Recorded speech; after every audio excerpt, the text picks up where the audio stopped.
اہل بیت اطہار نے کہا ہے کہ ہمارے چاہنے والوں کو اس تسبیح سے اپنے آپ کو مضبوط کرنا ضروری ہے. بہترین تسبیح ہے ائمہ طاہرین علیہ الصلوۃ والسلام سے. دنیا میں کچھ نہ کچھ ایسا ہوتا ہے جس سے انسان کا دل جلتا ہے، تو ایک تسبیح بتائی گئی ہے ہر نماز کے بعد. بسم اللہ الرحمن الرحیم.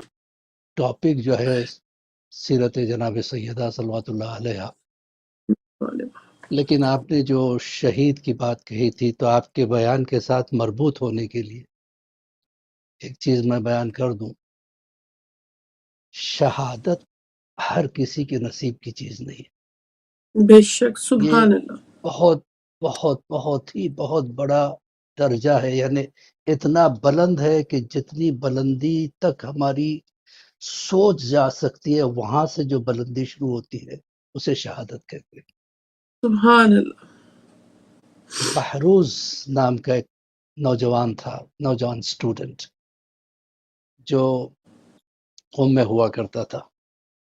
ان کے ٹیچر جو اسکول میں آج کل وہاں پہ ماشاءاللہ سے ایران میں اسکولز میں بھی جو ہے نا فوجی ٹریننگ وغیرہ دی جاتی ہے، تاکہ اس لیے نہیں کہ ایران کو مضبوط کریں بلکہ اس لیے کہ امام زمانہ کی فوج بنائے. صلی اللہ محمد وعلی محمد. تو ہر امام کے چاہنے والے کو اپنے طور پہ ایک فوجی ہونا ضروری ہے. سبحان اللہ. پتہ نہیں کب امام کا بلاوا آ جائے اور کب بے ہم شک. انشاءاللہ جو ہے نا ان کے فوج میں شریک ہوں گے. تو بہروز ایک انشاءاللہ. مدرسے میں ایک اسکول میں پڑھا کرتا تھا، اور یہ اس زمانے کی بات ہے جب چھوٹے چھوٹے بچوں کو بھی جنگ کے لیے بھیجا جا رہا تھا، اور بچے جاتے تھے، جوان ختم ہو گئے تھے، ظاہر سی بات ہے. تو یہ چھوٹا سا بالکل نوجوانی میں قدم رکھا تھا یہ بچہ. تو کچھ لڑکوں نے اس سے پوچھا کہ بھائی سب جا رہے ہیں، آپ کیوں نہیں جا رہے ہیں جنگ کے لیے؟ تو اس لڑکے نے عجیب جواب دیا جس کو بہروز کے ٹیچر نے ایک کتابچہ بنایا تھا اس میں لکھا تھا. تو انہوں نے اس میں لکھا کہ بہروز کا جواب یہ تھا کہ میں ابھی جنگ میں نہیں جاؤں گا، بلکہ میں اپنی گریجویشن کمپلیٹ کروں گا، پھر اسپیشلٹی کچھ کروں گا، اس کے بعد جنگ میں جاؤں گا. تو لوگوں نے کہا کہ اس کے بعد تو آدمی نوکری تلاش کرتا ہے، تم اس کے بعد جنگ پہ جا کے کیا کرو؟ کیا اس لیے میں پڑھ لکھ کے جانا چاہتا ہوں تاکہ دنیا یہ نہ کہے کہ جو ایران میں جو شہداء تھے بے پڑھے تھے، ان پڑھ تھے، پڑھے لکھے نہیں تھے. تو ٹیچر سبحان کہتا ہے کہ وہ بات میرے ذہن میں رہ گئی. کچھ عرصے بعد بہروز جو ہے وہ اسکول سے فارغ ہوا، پھر اس کے بعد کالج گیا. پھر کالج میں بھی اس نے ٹاپ کیا، یونیورسٹی ٹاپ کیا، بہترین سائنٹسٹ بنا. اس کے بعد جو ہے نا وہ محاذ جنگ پہ چلا گیا. آپ کی آواز نہیں آ رہی اب. میری آواز نہیں آ رہی ہے؟ اب آ رہی ہے، اب آ رہی ہے. جی بسم اللہ. تو بہروز نے یونیورسٹی ٹاپ کیا، اس کے بعد جو ہے نا بہترین سائنٹسٹ ہو گیا. سائنٹسٹ سبحان بننے کے بعد اسے محاذ پہ جانے کا موقع ملا اور اس میں شہادت بھی نصیب ہوئی. اب یہ ہوا کہ امریکہ سے اس کی ایک پھوپھی تھی، وہ واپس آئی. آنے کے بعد اس نے کہا کہ تم نے اپنے بچے کو ضائع کر دیا، اتنا بہترین سائنٹسٹ بن گیا تھا، اگر یہ امریکہ آ جاتا تو یہ ہوتا وہ ہوتا.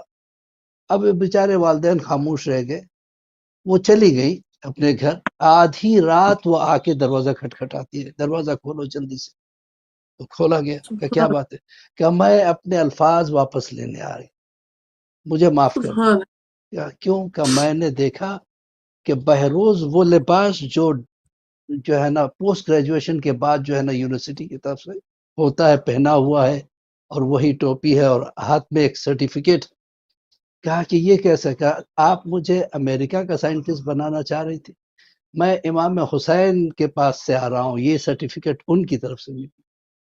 تو کہنے کا مقصد یہ ہے کہ اللہ سب کو یہ نصیب کرے. بہرحال مولا کائنات بیٹھے ہوئے زمین پہ، اور جو ہے نا لوگ آ رہے ہیں اپنی فریادیں لے کے، مولا انصاف کر رہے ہیں ان لوگوں کے سامنے. ایک صاحب کو اعتراض ہوا، انہوں نے کہا کہ یا علی آپ یہ زمین پہ کیوں بیٹھے؟ کیونکہ اب تک جو بیٹھتے تھے ممبروں پہ بیٹھتے تھے، آپ زمین پہ کیوں بیٹھے؟ کم سے کم کرسی لے لیتے. کیا جملہ ہے میرے مولا کا! مولا کہتے ہیں کہ اگر میں زمین پہ بیٹھا ہوں تجھے کیا تکلیف ہے؟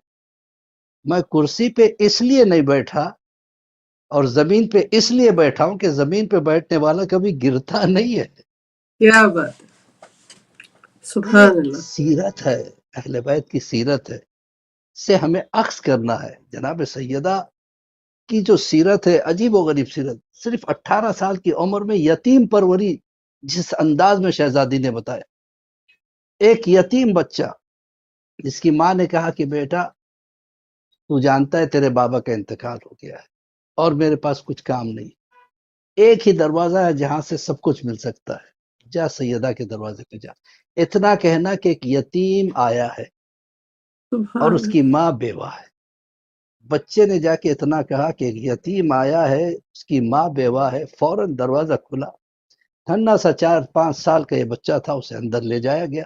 سیدہ نے ایک طرف بٹھایا، بٹھا کے جو کچھ برتن وغیرہ تھے دیکھا کچھ نہیں ہے. کہا یہ علی جلدی سے کچھ پیسوں کا انتظام کرو، حسنین بھی 2 دن سے فاقے میں اور ہمارے گھر ایک یتیم بچہ مہمان.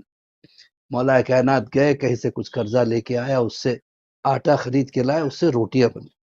جب روٹی بن گئی تو جناب سیدہ نے ساری روٹیوں کو ایک رومال میں باندھا اور اس بچے کے حوالے کیا. بچے سے رہا نہیں گیا. اس نے کہا شہزادی ابھی میں نے سنا تھا آپ نے کہا تھا کہ آپ کے بچے بھی بھوکے. کہا کہ کوئی بات نہیں، ابھی ان کا بابا موجود ہے، تو یہ لے جانا تیری ماں کو دے. اسے کہتے یتیم پروری. پردے کا ایسا درس دیا جناب سیدہ نے. رسول اللہ، یہ تو بہت مشہور واقعہ کہ رسول اللہ ایک صحابی کو لے کے آئے، سلام کیا، اندر سے جواب سلام آیا. کیا بیٹی کیا میں اندر آ سکتا ہوں؟ کہا ہاں بابا بسم اللہ آئیے. کیا میرے ساتھ ایک صحابی بھی ہے؟ اب کوئی جواب نہیں آیا. دوبارہ سلام کیا، دوبارہ جواب آیا. کیا میں اندر آ سکتا ہوں؟ میرے ساتھ ایک صحابی بھی ہے. پھر خاموش. تیسری مرتبہ سیدہ کی سسکیوں کی آواز آئی. رسول اللہ نے پوچھا بیٹی کیا بات ہے، میری زندگی میں تو کیوں روتی؟ تو ایک جملہ کہا بابا میرے پاس جو چادر ہے سر کے بالوں کو چھپاتی ہوں تو پیر کا انگوٹھا ظاہر ہوتا، پیر کے انگوٹھے کو چھپاتی ہوں تو سر کے بال ظاہر ہوتے. کہ بیٹا جو میرے ساتھ جو آیا ہے وہ اندھا ہے، وہ دیکھ نہیں سکتا. کہ بابا میری آنکھیں تو دیکھ سکتی ہے. تو عجیب و غریب حالات سیدہ نے وہ درس ہمیں دیے. پوری سیدہ ایک شخص نہیں، پوری شخصیت کا نام، ایک سبحان اللہ. تہذیب کا نام ہے. دنیا کی اور کائنات کی ساری عورتوں کو جو سدھار دے اپنے چھوٹی سی زندگی سے، اسے سیدہ. سبحان اللہ. یہ ہے جناب سیدہ. جیسے کیا کہ بات. میں اکثر ایک چھوٹا تحفہ بھی دیتا ہوں، ایک آج تسبیح دینا چاہتا ہوں. بہترین تسبیح ہے ائمہ طاہرین علیہ الصلوۃ والسلام سے. دنیا میں کچھ نہ کچھ ایسا ہوتا ہے جس سے انسان کا دل جلتا ہے، یا تو دشمنوں کے کچھ کہنے کی وجہ سے یا کسی کے کچھ الزام لگانے کی وجہ سے. وہ دل کا جلنا ایسا ہے جیسے دنیا میں جل رہا ہے، اور اپنی کرتوتوں کی وجہ سے آخرت میں بھی جلتا ہے. تو ایک تسبیح بتائی گئی ہے ہر نماز کے بعد، استجیر باللہ من النار، استجیر باللہ من النار. بس 3 چھوٹے چھوٹے لفظ ہیں. اگر کوئی ایک یہ تسبیح روزانہ ہر نماز کے بعد پڑھ لیا کرے تو وہ نہ دنیا میں کسی شے سے جلے گا، نہ آخرت میں کسی شے سے جلے گا. اہل بیت اطہار نے کہا ہے کہ ہمارے چاہنے والوں کو اس تسبیح سے اپنے آپ کو مضبوط کرنا ضروری ہے. استجیرو، نوٹ کر لیں اگر آپ نوٹ کر سکتے ہو تو. استجیرو باللہ من النار. من اللہ. استجیرو باللہ من النار، من باللہ النار. من اللہ. ٹھیک ہے، ٹھیک ہے، بہت شکریہ. مولا سلامت رکھے آپ حضرات کو.